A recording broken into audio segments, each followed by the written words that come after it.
जीवा शिवाची बैल जोड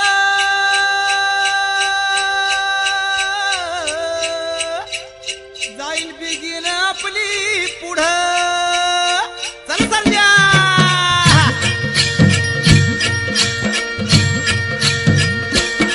डौल मोराच्या मानचा डौल मानचा या गारामाच्या माना तुझ्या शेतात राबून माझी सरली हयात. आता या ठिकाणी सिद्ध सर जे आहे गायन करणार आहे आणि हार्मोनियमची साथ जे आहे ते गाडे सर देणार आहे. त्या बैलाचा मात्र नंतर शेवट मात्र पार आपण वाईट करतो, पण तो तरी तो बैल शेवटी मरताना सुद्धा म्हणतो माझं कातड काढा आणि मालकाला तुझ्या चपला बनव. अशा पद्धतीनं त्या बैलाचं वर्णन या कवितेमधून आपल्याला व्यक्त करणार आहेत. आणि तुझ्या शेतात राबून माझी सरली हयात नको करू हे टाळणी आता उतारवयात.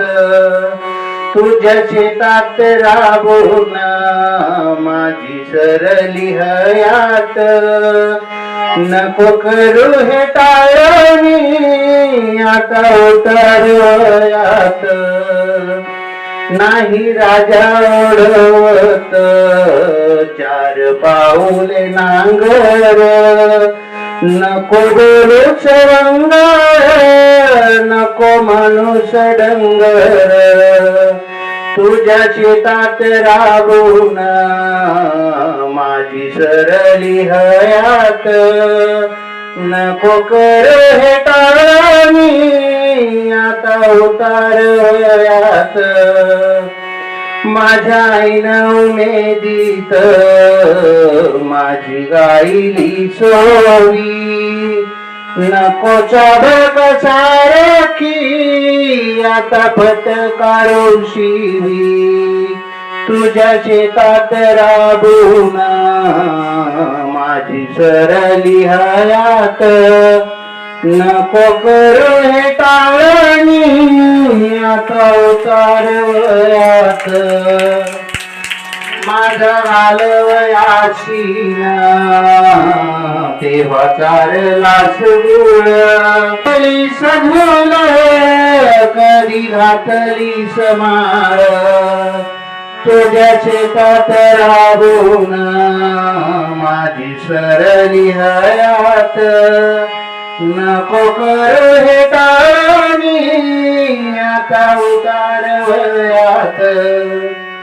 अशा गोड आठवणी त्यांचे करीत रवंत मला मरण येऊ दे तुझे कुशल चिंतित. तुझ्या शेतात राबून माझी सरली हयात नको करू हे टाळणी आता उतारवयात. मेल्यावर तुझे ठाई पुन्हा एक दारू जुळू दे. मेल्यावर तुझे ठाई पुन्हा एक दारू जुळू दे. माझ्या कातड्याचे घोडे तुझ्या पायात वाजू दे. माझ्या कातड्याचे घोडे तुझ्या पायात वाजू दे.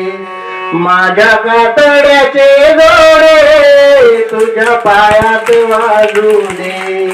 तुझ्या शेतात राबून माझी सरली हयात नको करू हे टाळणी आता उतारवयात. नको करू हे टाळणी आता उतारवयात. नको करू हे टाळणी आता उतारवयात. धन्यवाद.